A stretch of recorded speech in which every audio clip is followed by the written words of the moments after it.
This one is gonna be very complicated. Apocrypha Hominis might very well be one of the most insane and intriguing analog horror / alternate history projects I've seen in a long time. It's hard to exactly communicate how dense the series is, especially considering that it's only got 5 episodes as of now, but so far, just to give you an idea, it touches on stuff like cosmic horror, it has sci-fi elements with black holes and moon bases and the like, insane government experiments and conspiracies, and some strong Evangelion and Akira type elements. And somehow Bohemian Grove? Yeah, it gets pretty crazy. It's been a while since I felt like that one meme of Vince McMahon falling off his chair while watching an analog horror series, but Apocrypha Hominis absolutely managed to wow me, and I really hope to get more eyes on it. Let's immediately jump into it so you get a taste, but be warned, the first episode is probably the most chaotic and dense out of them all. So, the first upload is titled SELVA OSCURA. We'll come back to that in a moment. It starts with what looks like a computer interface which gives the prompt select floor, and whoever is interacting with it inputs Empyrean, which prompts the message directing to Empyrean, and this appears on the screen for a frame. Afterwards, we start seeing a bunch of different fragmented images with choral music playing in the background. Each fragment is actually a very important piece of a complex puzzle, so I'll let part of it play out just to give you a taste.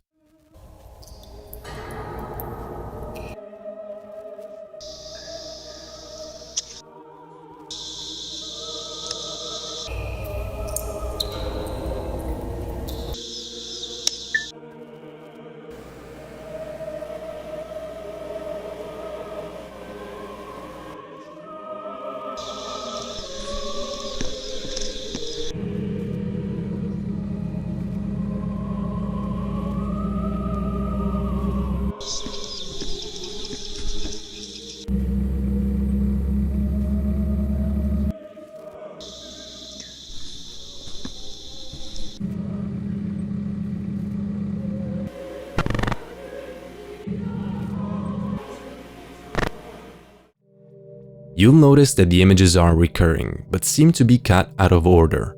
Let's try to at least make some sense of this by putting them back together. The first one we see contains this big rock on the right, and above it these dome-like structures. The next time we see them, a light comes on at the center of one of these structures, which by the way kinda looks like the shape we also see on the screen at the start, this dome-like grid. Then we see first-person footage of this terminal next to a big iron door with Japanese characters on it. If anybody knows Japanese and can figure out what they say, please let me know.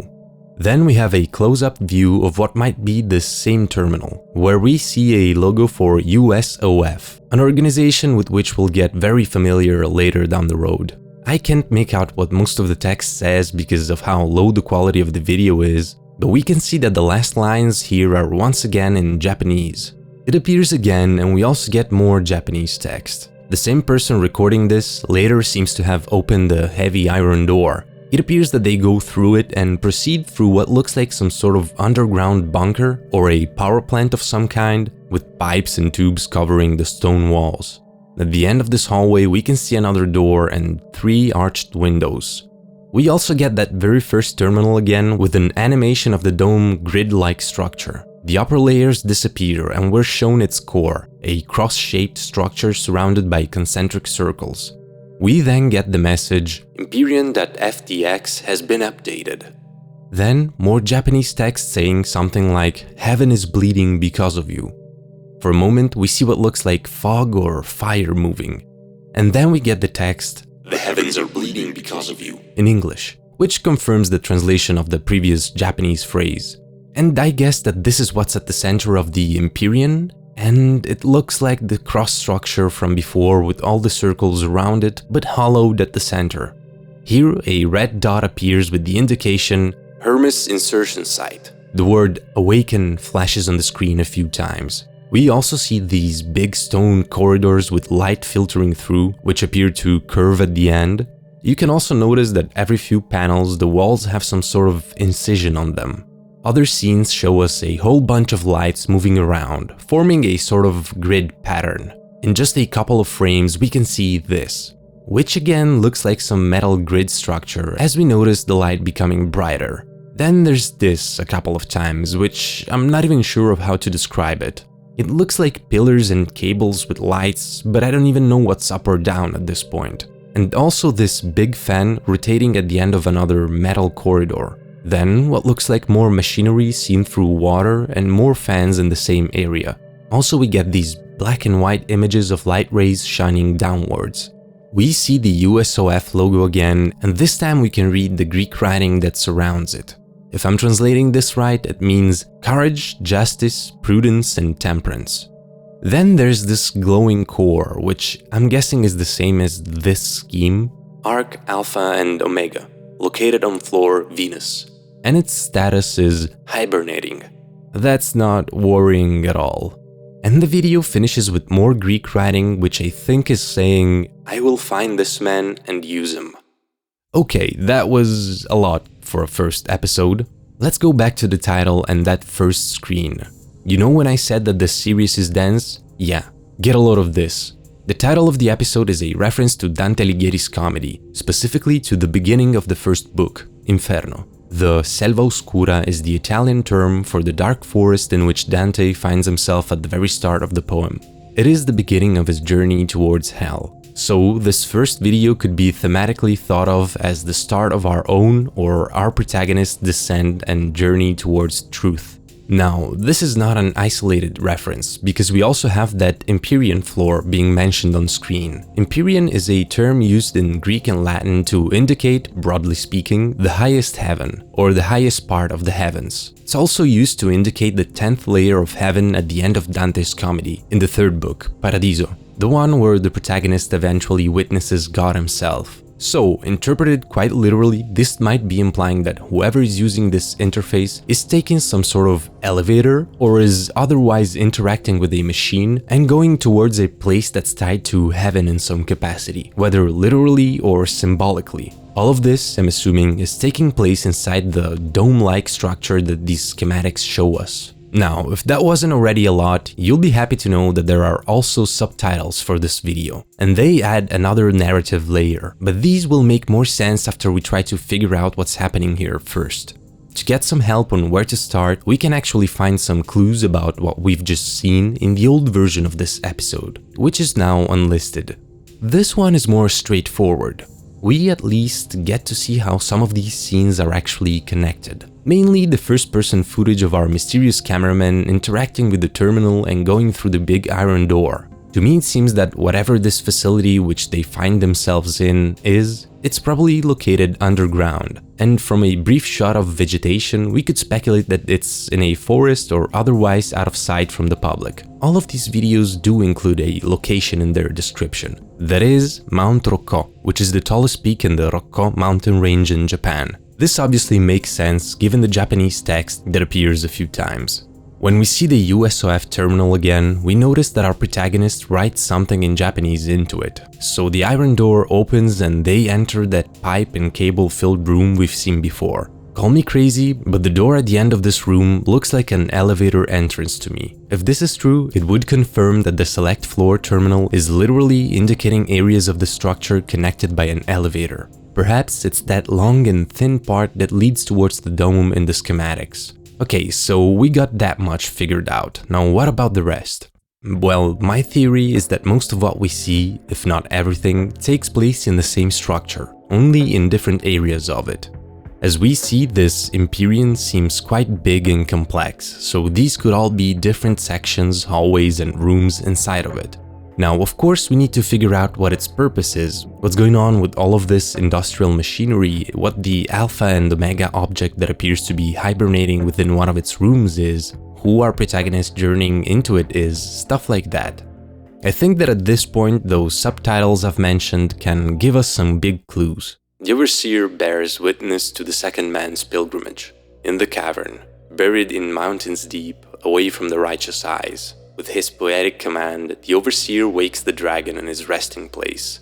Here you'll notice that sometimes we'll get both English and Latin text. They mostly say the same things, with the exception that dragon is substituted in Latin by angelus, or angelus, aka angel. The pilgrim, a soldier, moves forward, The pilgrim moves through gate and wall. His will pushes him on. The dragon's mind drifts to consciousness. The altar brightens. Deeper and deeper the overseer digs, desperate to see the tomb he created. Yet it is not untouched. Past the lunar barrier, the dragon can take form in a realm of heat and gas. The burning heart of the atom, for the heart of the dragon, at last awakened. Alright, I know that this is all a bit of a mindfuck, but it does actually help us big time. First of all, we can affirm that the Alpha and Omega subject hibernating in the structure is this so-called dragon/angel. It seems that whatever this USOF organization is, it has built a giant structure under the Rocco mountain, which is also implied in the subtitles, to somehow contain this creature. I think we also see it a couple of times. I'm guessing that it's this glowing sphere and these flames moving around. Keep in mind that the Empyrean was also classically thought to be a realm of pure fire. Then I think that the Pilgrim, or the second man, is our protagonist exploring this place, while the Overseer is possibly whoever is in charge of the structure, because he's said to have created this tomb. The other important information we glean here is that the dragon or angel seems to be awakening. So could it be the presence of our Pilgrim that's doing this? Does the Overseer want this to happen? Before we move on, there's one last piece of this puzzle, the video description. For I created them free, and free they must remain. Quote from the grave of Lieutenant G.H. This is the story of two people and an immortal. Now, this is a quote from Milton's Paradise Lost, which is obviously thematically relevant, seeing as it tells the story of Satan and the other fallen angels after their betrayal of God. Of course, we don't know who the dead lieutenant mentioned is yet, but the last phrase could perhaps be referring to our Pilgrim and Overseer, the two people, and the angel or dragon as the immortal. We'll see. Let's move on and we might get some clues. This time, the title of the episode is in reference to a giant lunar crater. Its name, MARE CRISIUM, translates to Sea of Crisis from Latin. It's this one. One cool factoid about this crater is that a Soviet probe called Luna 15 or Luna 15 apparently crash-landed inside of it on the same day of the Apollo 11 moon landing. Anyway, this time we've got another piece of first-person footage.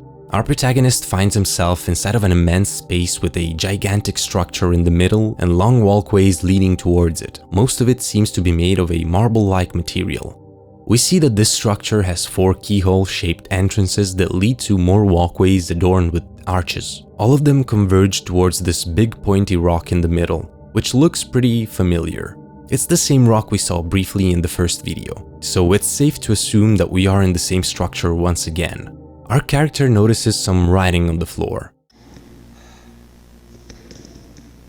What the? Bethsaida. What the fuck? It's hard to make out the exact characters, but we know that at least the first word is Bethsaida. Now, this is an ancient city mentioned in the Bible. According to John's Gospel, this is where the apostles Peter, Andrew, and Philip were born. And according to different Gospels, it's also where Christ performed some of his miracles. I'm not sure of its significance yet. Perhaps it stands to mean that this is a place where miracles happen. While our character observes the rock, a phone suddenly rings. He runs towards it and at the end of the walkway finds this normal-ass phone sitting beside these familiar-looking doors. They're very similar to the ones we saw in the first episode. So this is another confirmation that it's all the same underground structure. He answers the phone and an incomprehensible voice starts talking to him. Thankfully, the subtitles tell us what the voice is saying. Your mind is open to my voice and you will hear my language. You will travel through every circle ahead of you, and I will allow you to see what lies waiting in the deep. But you are not invisible. That man will follow you with dangerous precision. Even knowing this, you will walk on because you will know why these broken halls lay quiet. With my word, you will see. Again, not terrifying at all. Also, I'll speculate now that I think this to be the voice of the angel or dragon speaking to our protagonist, and the man following him might be the Overseer. But suddenly, it seems like our character is violently struck and falls to the ground, or at least he drops the camera. The video cuts and we see another screen with the USOF logo. We're shown some brain scans and both Japanese and English text describing an experiment. This tape is only to be shared amongst those with the highest clearance in the parapsychology teams of the USOF US and USOF Japan.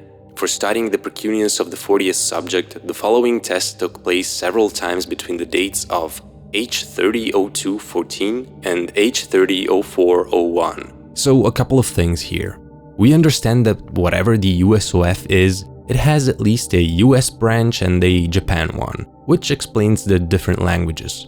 We also learned that it does parapsychology research, which in simple words basically means the study of supernatural phenomena of the mind, stuff like telepathy and clairvoyance. The dates are also indicated according to the Japanese calendar. H30 would be Heisei 30, which corresponds to 2018. So the experiment took place between the 14th of February and the 1st of April 2018. Also, the precuneus is a part of the brain involved in high-order cognitive functions and tied to our sense of self. For a split second, this flashes on the screen. Beloved, never avenge yourselves, but leave it to the wrath of God. For it is written, vengeance is mine. I will repay, says the Lord. And this is a quote from Romans 12:19. The test is basically done through image-word association to see how the subject's precuneus functions. So we see a small VCR screen with images flashing and more choral music playing. Tell me what you think these are. A plum. Something beautiful. Something looked at and admired. Something eaten. Humans take to feel beauty, to taste it. A fruit that bleeds. I hate to bleed. Creation. People wish to create. My body bleeds when it wishes to create. My body keeps bleeding. Do people find it beautiful when I bleed? Knowledge. I bleed so that others will know things. Man was created not to know. Man chose to know. Why were they punished? Did man want to create sin? Danger. The size of the world. Cold. Pain. A sky that screams. Hatred. Do I bleed to destroy hatred? Do I bleed to save others from pain? Do I suffer because others should not? And the episode ends. That was a lot, once again. From this dialogue, it seems that whoever is answering these questions might be the dragon/angel being trapped in the structure. This, though, doesn't mean that the 40th subject on which the test is being run is the angel himself. You'll understand what I mean later. Once again, we got something in the description. Consult 1560-4159 for additional information. Or ask your medical superior for our informational video.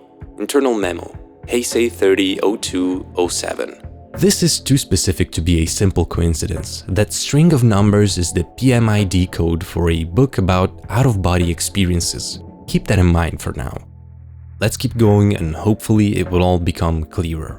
But before we do, I want to mention that the creator, Seraphilum, I think that's how it's pronounced, is an artist who makes both illustrations and 3D Blender projects like this. It would be really cool if you gave them a follow on their socials. I'll link their Instagram and their TikTok down in the description. I've been told that a novel based on Apocrypha Hominis is in the works, so I really look forward to that too. They've been extremely nice in helping me with this video, so please go give them some love. Now let's move on. This third one is called BETHZATHAINFOTAPE, where Bethzatha is another biblical location, specifically a pool in Jerusalem where, according to John, Jesus healed a paralyzed man. The pool itself had miraculous properties before Jesus though. In the Bible, it is described how an angel would come sometimes to stir the waters of the pool, and lots of sick and paralyzed people would wait by the side. They would enter the pool one at a time when the waters were moving, and this would heal them. And this is obviously relevant to our story. Now, the name also sounds similar to the already mentioned city of Bethsaida, but I'm not sure of how the two are tied here, except obviously both having Christ performing miracles. We get a tape from the USOF with the usual message of "don't share this tape around" thing, but this one's a bit peculiar. First of all, we're gonna be seeing something called the Bethsaida procedure. Then we see that so-called club members are allowed to watch this tape, which is interesting. And we get a mention of the Universal Law Accords of 2000, which, needless to say, is not a real thing in our world, but this will be relevant later. We also see the mention of the RMF, a place that will become pretty clear as we progress. We see the structure of the tape, But as soon as it starts, we already get interrupted by flashing messages. The feeling behind my eyes is growing stronger. Then, they will not understand, repeats on screen, and the star sign scheme appears too. Then, I've forgotten what the sky was like down there, and my body's too broken to return home. And once again, I'm thinking that this is the angel speaking.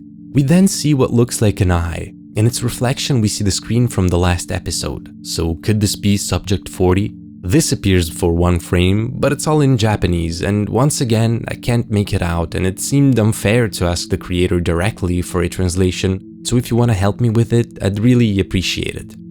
Then a document flashes. It's a message from Director Miller to Director Akira of the joint US-Japan division of the Universal Society of the Free. So now we know the full name of the USOF. But we'll get back to this document in a moment. For now, let's keep watching. More Japanese text appears on screen. My translation is probably not great because I used the Mac translator, but it should be something along the lines of, can you make sense of one? Eve, I was born a human, but I lost my humanity. Mom, help me. Father, please help me. Then it seems to repeat, I was born from a human, but I lost my humanity. Loss of ego. There is a mountain there. Won't you show me? Then I think it says, Director, please. Repeating director in different fonts. Then I can't really make out this message. And then the words angel, archon, and I'll put it in, repeat. And at the end, so let me be an angel's child. So, yeah. What?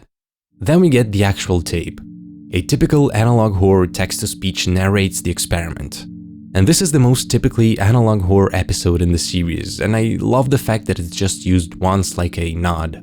Anyway, the USOF is running experiments on the human brain to study the precuneus, which they say is responsible for the sense of self and the ego. They say that these studies allowed them to directly interact with the human soul, which has been integral in USOF development since the year 2000. It is the origin of our defenses and our attacks. By committing our soul with faith, we are able to manifest actions, energy, and entities in our world. And we see for just a brief moment what looks like a view from the moon. And here we have the classic analog horror stick figure representation. The connection between body and soul is not constant or unchanging. It is fluidic. Through the use of tektite, we have been able to stifle the ego barrier and create an out-of-body experience. But what is an out-of-body experience? When the soul leaves the body, we are left with a perfect usable vessel. By purging it of ego, the human body is freed from original sin, as we see Adam and Eve in the garden with the serpent. With this revolutionary technique, the human body is now a suitable vessel for angels. We're also told what tektite is. It is an actual real material found on the site of meteoritic impacts. The USOF utilizes it in their experiments because they say that it can stifle the connection between body and soul. They use the BETHZADA system to administer tektite to the brain, and this happens. The human soul leaves the body and an angel appears.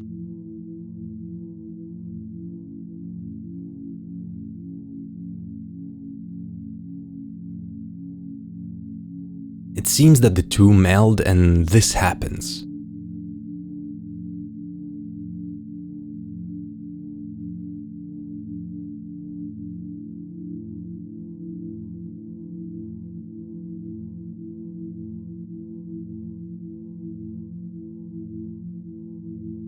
The angel Salo leaves him as if he lost his sanctity. It then enters the empty vessel and we get a Nephilim. Yep, of course we had to go there. This will provide an ultimate solution to the defense against demonic forces. We then see a result from this experiment. Parapsychologist Turin attempts to connect with the mindscape of post-surgery. The belief is they made a connection with the mind of an angel instead, and were the subject of the following visions of God. The BETHZADA procedure was subsequently deemed a success, and the first communication with an angel was recorded via photographic imaging. Dr. Turin remains catatonic.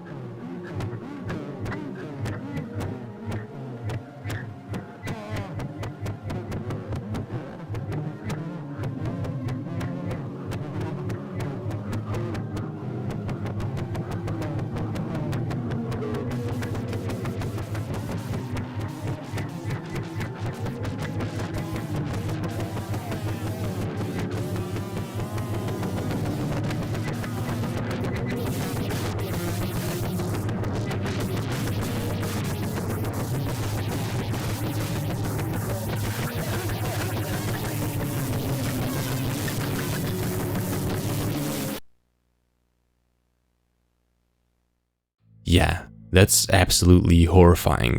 So they run the tektite experiment, but instead of connecting to their subject, they think they connected with an angel through whom they see a vision of God, who's apparently located inside of a black hole. Now, putting aside the ungodly sounds we hear in this part, the concept itself of these guys running their experiments trying to separate body and soul and like coming into contact with an angel and then basically finding out that God can be found somewhere in space and specifically inside of a black hole is just completely insane. What makes it such a perfect piece of both religious and cosmic horror at the same time for me is the simple fact that we normally think of beings like angels and God as something completely beyond us, something separate from our world, something above it, as these perfect beings outside of time and space, placed in the perfect kingdom of heaven. But here it's basically saying, nope, they're out there somewhere, in our real physical world, and they can be interacted with and even seen. And that's terrifying in its own right. But then, when they think they see God himself, and he's for some reason inside of a black hole, you know, those mysterious things that absorb all surrounding light and space, well, that just kind of doesn't bode well for us, does it? And of course, from what we can hear, this connection doesn't seem pleasurable at all. Quite the opposite, in fact. What I think is happening more specifically, based on the Japanese text that flashes by and the other info we have, is that they're trying to establish communication with their captured angel or dragon. But to do so, they need to run the BETHZATHA procedure on the so-called Subject 40, who I think is the one asking for help to both parents and the director, the one who becomes the child of the angel. They basically use tektite to release Subject 40's body of its ego so that it can become a vessel for the angel. Then Dr. Turin attempts to connect to the mind of Subject 40, but seeing as the experiment worked, he connects to the angel's mind, which gives him a view of God and basically scrambles his brain, leaving him in a catatonic state. Now, before we go on to the next two episodes, let's try to make sense of the bigger picture by looking at that one document and the subtitles that are also present in this upload. What the document explains is that the USOF was running mining operations to extract a redacted material, which at this point I'm pretty sure is tektite itself. Now, in the last week of their excavations, their team, located in Guangxi, China, discovers a bunch of tools from the Pleistocene era, allegedly used by a population of Homo erectus. Some of these tools appear to be made of the redacted material, and it's stuff like axes and spearheads. But among these, there are also small needle-like tools. Now, the reason for which I say that this redacted material is probably tektite is because Director Miller writes that at a mass grave that they found in the area, many of the skulls showed signs of trepanning. Basically, an archaic surgical procedure in which a small hole would be made in the person's head for healing purposes.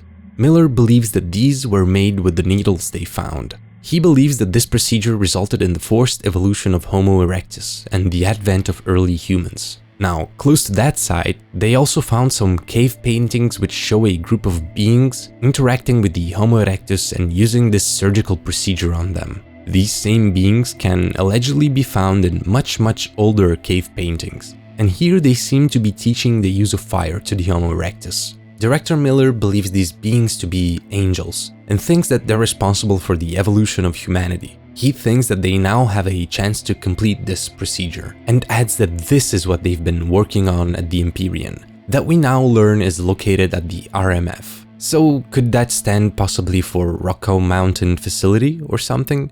And for him, it's a sign that they have to proceed with the BETHZATHA procedure, which, as we have seen, is exactly what happens in this episode. So this is huge. We now know the purpose of the mysterious Empyrean facility from the first episode, basically coming into contact with angels to reach humanity's next evolutionary step. And as it's been hinted at, the reason for this is to shield ourselves and fight against the so-called demonic forces. With that in mind, let's go over the subtitles. In the first part of the episode we can read, "Running across the back of your head is a scar. Do you feel it? With this revolutionary technique, her body will be ready for the Archons." Now, slow the hell down. These first lines obviously refer to the procedure involving tektite that we've been discussing. The interesting part here is who the her refers to. Could our subject 40 be female? Is she the Eve from the Japanese text? Also, poorly explained, the Archons are believed, at least in Gnosticism, to be the builders of the physical universe and the rulers of the 7 planets. From what I gather, they're usually seen as malevolent or chaotic beings. sometimes believed to be the reason behind all of men's evil actions, because of their material and not spiritual existence. So, are we equating these angels to the archons? Is it just another way to call them in this case? During the angel part of the video we have this. I am Raphael, one of the 7 angels who stand in the glorious presence of the Lord, ready to serve him. Then Raphael said, I know, Tobias, that your father will open his eyes. Therefore, when he went to seek a man, he found Raphael, who was an angel. Now, these are all quotes from the book of Tobit, and there is a lot of discussion on if this one should be included in the canon of the Bible or if it's apocryphal. In this part, Raphael basically cures Tobias's father from blindness. Now, I don't know if this is literally implying that our trapped angel is actually Raphael, who, it seems, wants to open somebody's eyes, or if it's just a scriptural verse that fits. Anyway, it's still horrifying.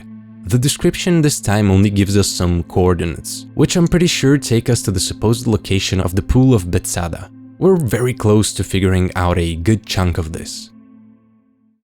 Once again, we have an interesting title here. SUISEI Planitia is a 570 km wide area of smooth plains on the surface of Mercury, the closest planet to the Sun. An interesting fact about it is that in 2015, the probe Messenger crashed in the southern part of these plains. We see more first-person footage, this time from those curved stone halls that we also saw in the very first episode. Remember when I said that it looked like there were some incisions on the walls? Well, here we get a good look at one of them at least, and it seems to represent, surprise surprise, an angel. The next one I can't make out, but it's probably something similar. Our protagonist keeps going forward and at one point asks this.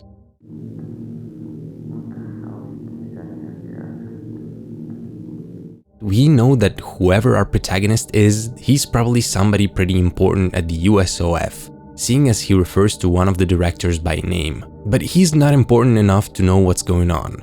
He takes a left and goes down another hallway, which seems to have elevator doors at the end. So I think I'm not crazy to assume that this is the same person we saw in episode 2, right?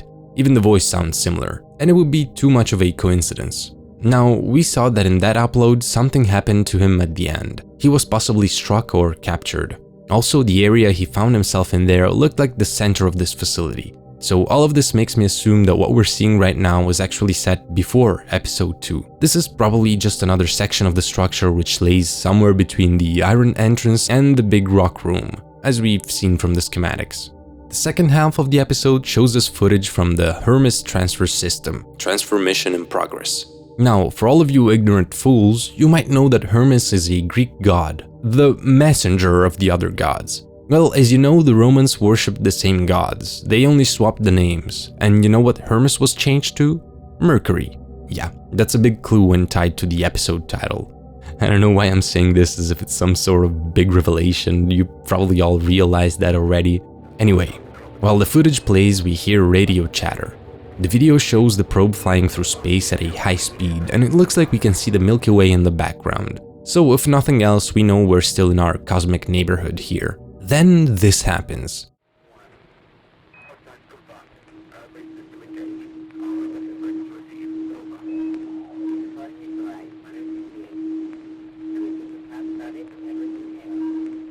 And the text changes to contact to angel confirmed, then transfer to RMF confirmed. Remember, we learned from that one mining document that the RMF is the facility in which the Empyrean is located. The footage cuts out and images of butterflies, caterpillars and chrysalises flash on screen.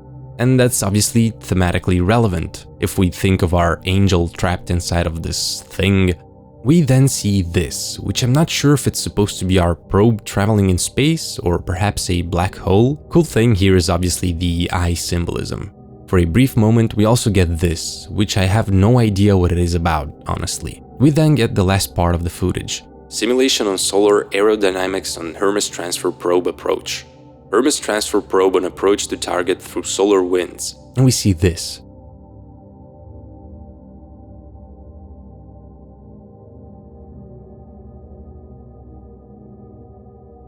I'm pretty sure this is just a simulation of what we've seen before. An object is floating inside the solar winds, and the probe cuts through them to reach it. We recovered the soul, Director. What makes you think we can contain something like that? It will be contained because we have no other choice, Turin. You forget, our survival depends on this. Okay, so this is huge. The creator told me that the series is supposed to be watched in the episode order, so 1 through 5. But at this point it's pretty obvious that everything's been revealed to us kinda backwards. Like here in the previous episode, we saw that Turin's mind was basically melted by seeing God through the eyes of the angel. But he's back now? This makes me think that the probe launch we see must have happened before that. Maybe 2015 if we tie it to the real-life messenger probe? I don't know, might be nothing there. But I think that it also gives us a gigantic clue for all that we've seen so far. I think that this angel soul that they somehow managed to capture with the probe is what's being kept in the depths of the RMF facility. It's our so-called dragon hibernating in the Venus room, who starts awakening in the first episode. So, to make a bit of order in things so far, what I think happened is pretty much that the USOF managed, as we see here, to capture the soul of an angel in proximity of the sun. Again, Mercury being the closest planet to the sun and the whole solar winds thing seem to point in this direction. Somehow they managed to contain this angel in the depths of their RMF facility. And we already established that this one is probably located in Mount Rocco, and also contains the Empyrean, where they're running the BETHZATHAINFOTAPE experiments. This is our dragon/angel who might or might not be Raphael, but I also have another theory which I'll mention at the end. The reason for which they managed to contain the angel might be hinted at in those subtitles in the first episode. You know, the whole past the lunar barrier, the dragon can take form in a realm of heat and gas. As we've seen before, the moon has some big significance for the whole series. This makes it seem that the angel can reveal its real form in a realm of heat and gas, which I think refers to the sun itself. So this could mean that the further away from the sun, the weaker the angel becomes, or that somehow the moon is a sort of physical barrier that negates its powers. Whatever the actual explanation, they obviously managed to contain it. And this render that the author sent me probably gives us a big clue. We only see glimpses of this room in SELVA OSCURA, with the water rippling and all the shining cables. This thing looks to me like the holding chamber of the angel, and I love the wings being symbolized by the placement of the upper cables. The USOF is either harnessing its power or, more probable, is running experiments to try and communicate with the angel, or communicate through him. They're using tektite to disrupt the body and soul connections of humans to allow their bodies to become vessels for the angel. One thing we also see at the bottom of this image is the top of a television screen. We saw the same television in the word correlation test, which, as we established, is probably being performed on the angel. Could it be a further way for the angel itself to communicate? Now, of course, the question becomes, why? Are they trying to find God? Do they need the heavenly powers to combat the so-called demonic forces? Do they want to take mankind to the next step of evolution exactly for this reason? Or is something more nefarious happening here? This time the description is very interesting. We have an email. To Lieutenant Hendrickson. Happy Easter. I don't know if you're big on celebrating it, but I was just hoping you are taking the time out you need before engaging on this discovery further. I'm afraid I won't be able to visit you. They've stationed me at Nirvana for the next month, so I'll be pretty out of reach for a while. I hope your daughter enjoys her gift, and that, in investigating the transmission, you remember her when you take those risks you seem addicted to taking. Don't be so self-destructive, please. Tanaka. The only other lieutenant we saw was Lieutenant G.H., whose grave is mentioned in the description of the first episode. This might very well be him, as the H could stand for Hendrickson. We see that he was preparing to investigate some transmission. And from the words of this Tanaka, it seems like a risky thing to do, and it might have led to his death. We also get a mention of a station called Nirvana, which is pretty out of reach. It will come back, don't worry. Let's see if the fifth and last episode makes anything a bit clearer. This one starts out with the Apollo 11 moon landing. We hear both English and Japanese radio chatter. Then we see some newspapers' headlines about the same event. Then this symbol appears, which mixes a whole bunch of religious symbols into one. Lobbying from the Theosophical Society of the US encourages NASA to establish a monitoring system on the lunar surface. This is the so-called Artemis Recording Center, or ARC in short. Before we go on, what is Theosophy? It's a philosophical/religious movement that originated in the 19th century. While there are different declinations of theosophy, one of their core beliefs is the existence of a deeper spiritual layer of reality that can be accessed through things like meditation or esoteric practices. Basically, they believe that it's possible to transcend this reality and find a deeper truth tied to God and knowledge. The reason for which their symbol looks like that is that they believe that all major world religions contain this truth in them, and that by deciphering the sacred text in this perspective, one could get closer to the truth and the mysteries of the world. The Theosophical Society itself is a real thing. It was founded in New York City in 1875 and has since become an international organization.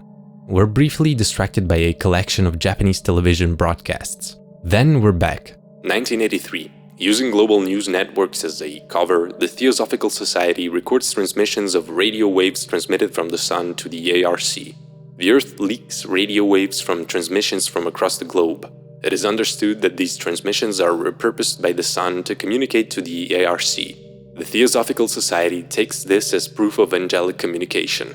Then we see more Japanese broadcasts, and then a graph rising steadily. 1990. Concerns about the increasing frequency and intensity of emissions arise within the society. Calculations show that transmissions will reach an unrecordable frequency by the end of 1999. Satellites, under the guise of news satellites, are sent into orbit to monitor this development. So basically the Sun is talking to us way too much and they kinda get scared. We see broadcast footage of people celebrating the New Year. Suddenly, a radar with Russian writing appears from the rocket polygon Kura.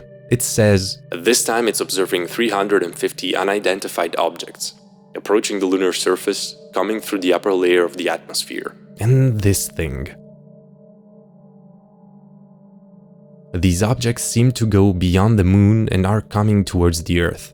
We realize that the people in the other broadcasts are celebrating the turn of the millennium, hence the title of the video. The year turns to 2000 in a flash, and piano music starts as we see this flying object from a drone or satellite.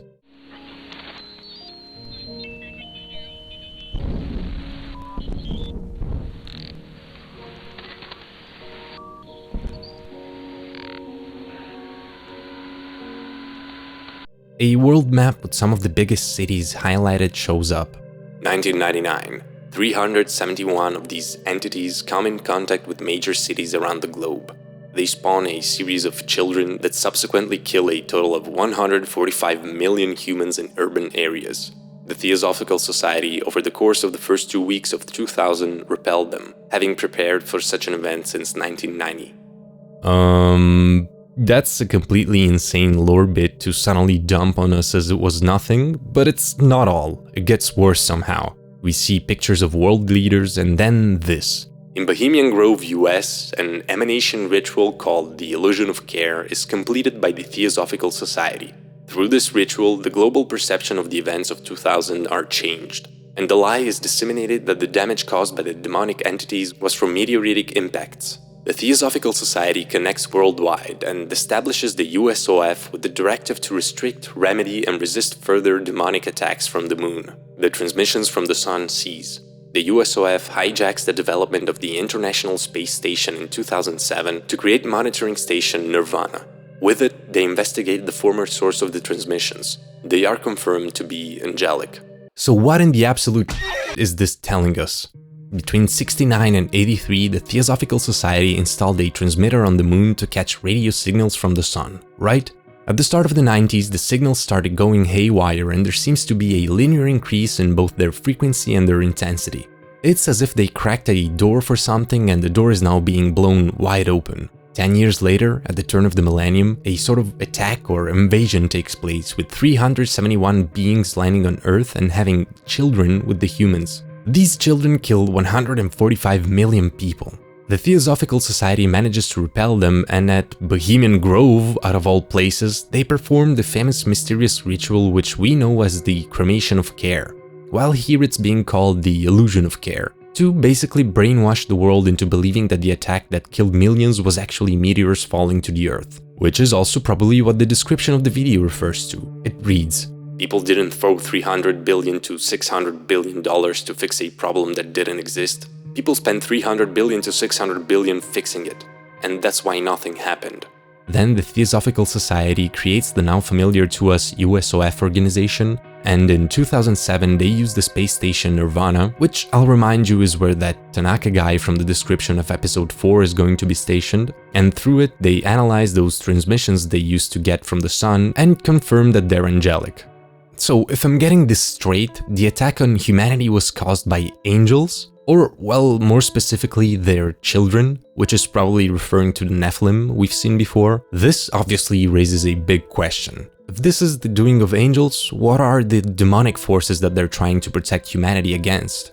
One obvious theory would be that the angels and the demons are actually the same thing. This would fit with our trapped angel being called a dragon and with how horrific the result of the Bethzatha procedure is, and God himself being located inside of a black hole, which is the opposite of what we think when we think of heaven, usually filled with light. But that seems a bit too easy to me. I think the situation is more complex than that, at least when it comes to delineating good and evil in the series.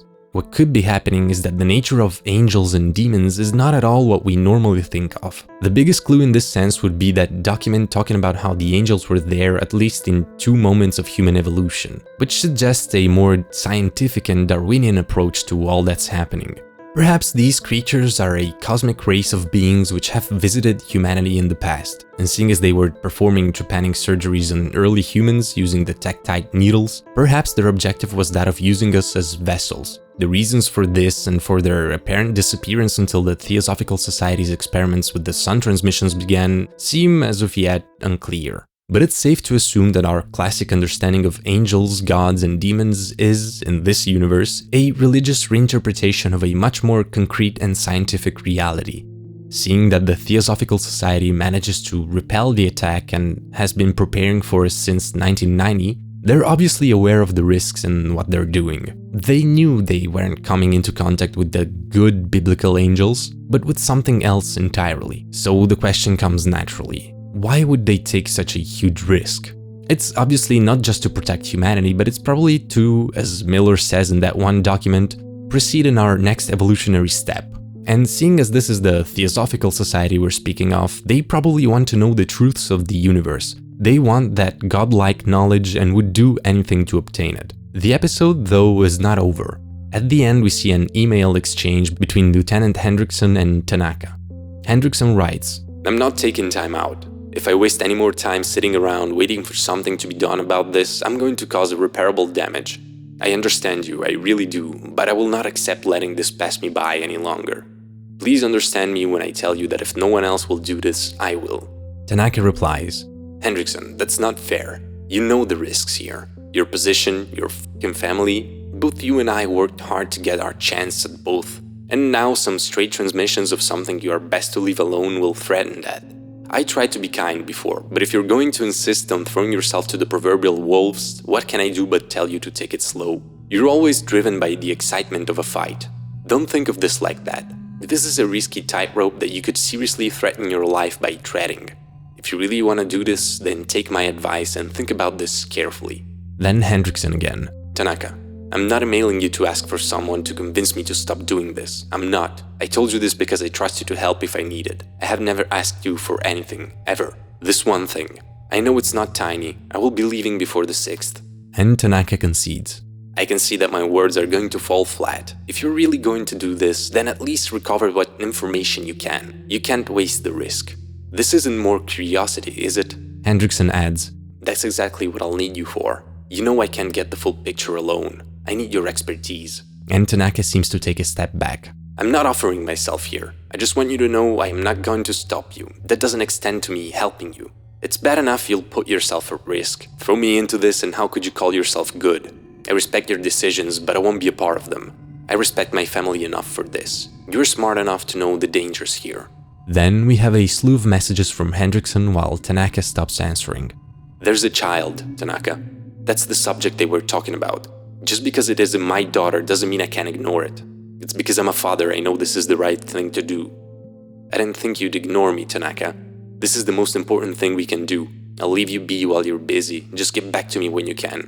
"Fuck that, I take it back. We aren't helping, we are correcting. I'm sure you and I both know who did this. This is our only opportunity to actually do something about it. I say our because I want to do this with you. We are friends. We've been through so much. This can be like one of those times again. Tanaka, if you hate me, that's okay. We don't have to like each other to do this. I respect you still. You've kept this hidden. I'll always appreciate that. You can keep it at that. Perhaps I am selfish. Finally, Tanaka replies, Hendrickson, I'll do this one thing, once. Oh my lord. Among these emails, 2 of them, appearing only for a few seconds, are in Japanese. Now, I tried translating them, but the results aren't too great. One thing that seems clear to me though is that these are exchanged between Tanaka and director Akiraka. What we seem to glimpse from these, even with the broken translation, is that Tanaka is basically warning the director that Hendrickson is on the move and that he's concerned for his safety. But we can also guess that Tanaka knows more than he let on about the whole project. There might or might not be a reference to synthetic intelligence here, but that might be a translation error. Tanaka also mentions that somebody is dedicating themselves to the dwelling of the Supreme Master, but that if they knew even half of what's going on, they'd stop. Perhaps the Supreme Master is the angel and the truth is that it's not a good-natured creature? I don't know. Then, what we can understand from director Akiraka's reply is that he sees this as their opportunity. Apparently, someone unaware of the situation is the only one that can step in. And I'm guessing that he's referring to Hendrickson, because he knows how to use the Hermes-style horizontal system. He basically needs him to activate it correctly for their next step in their plan to go through. So, alright, I think we can glean a lot of information from this whole exchange. I'll say it straight. I'm pretty sure that Hendrickson's objective is to go to the RMF at Mount Orko and find out what's going on there. And I think this is exactly what we see in those pieces of first-person footage. It might be that he activated the Hermes-style horizontal system, which totally has a better translation than this, by inserting it into the Hermes insertion site that we see on one of the screens. This could be what awakened the angel. Now, why can't they do this themselves? Why is it supposed to be somebody who is unaware of the situation? Could it be that the executives of the USOF have performed the BETHZATA procedure on themselves? Or are otherwise exposed to being possessed by the angel? Or is it just that the awakening of the angel is just dangerous to anybody in a certain range and that's why the whole facility is empty? Have they basically sent Hendrickson on a suicide mission to activate the system? Remember what the voice on the telephone tells Hendrickson? Again, if this is actually him. Your mind is open to my voice, and you will hear my language. You will travel through every circle ahead of you, and I will allow you to see what lies in waiting in the deep. But you are not invisible. That man will follow you with dangerous precision. Even knowing this, you will walk on because you will know why these broken halls lay quiet. With my word, you will see. This absolutely sounds like something that the angel would tell him.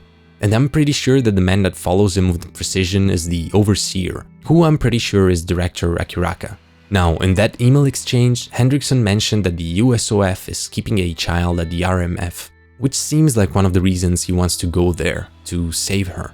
And I'm pretty sure that this child is the Subject 40 on whom they perform the BETHZATA procedure, and who allows Turin to communicate with the angel. Perhaps the Eve mentioned in the Japanese text that flashes at that point. So, to try and give a possible timeline of events, I think that the Theosophical Society managed to repel the attack and warp everyone's perception of the events of the year 2000. Sometime after the establishment of the Nirvana station in 2007, they realized that one of the repelled angels was orbiting around the sun. So years later, before 2018, perhaps 2015, but that date might just be a coincidence, they managed to send the Hermes probe, which finds the angel and takes it back to Earth. And while it lays in hibernation in the Venus room, they start running their experiments and specifically using the BETHZATA procedure in hopes of learning what it knows. One of their subjects is a little girl who possibly ends up as a vessel of the angel. So a Nephilim, an angel's child, as she says, and melting Dr. Turn's brains.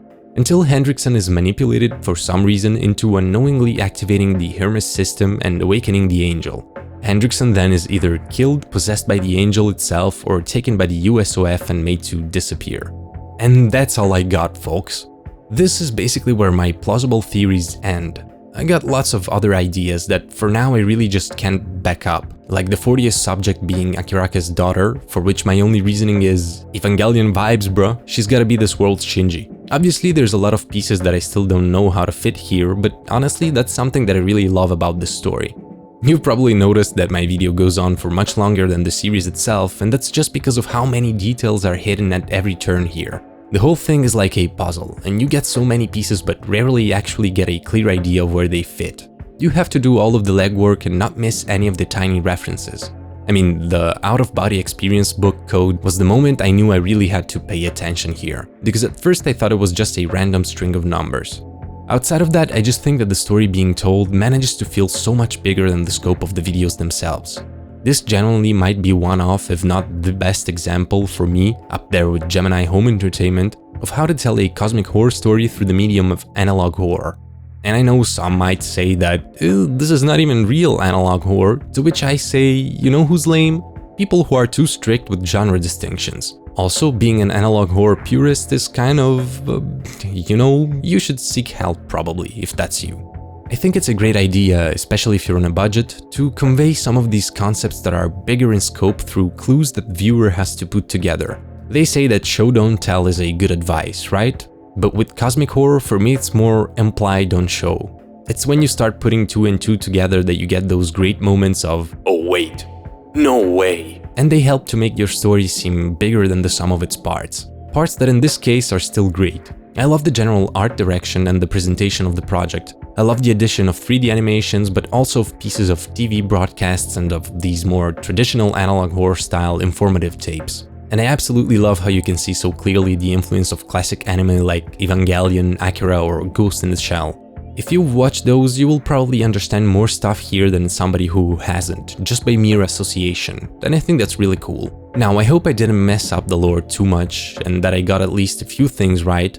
Once again, please go check out Seraphilum's work and maybe tell them that Mulder sent you. They're super talented. And if you want to help them with this series, please share those episodes around, okay? Thank you all, and thank you to the amazing people that support me through Patreon, who definitely help me, especially lately where YouTube's been stingy with views for me. If anybody watching this wants to contribute, you'll find my link in the description. Thank you for watching, goodbye, and see you, space weeaboos.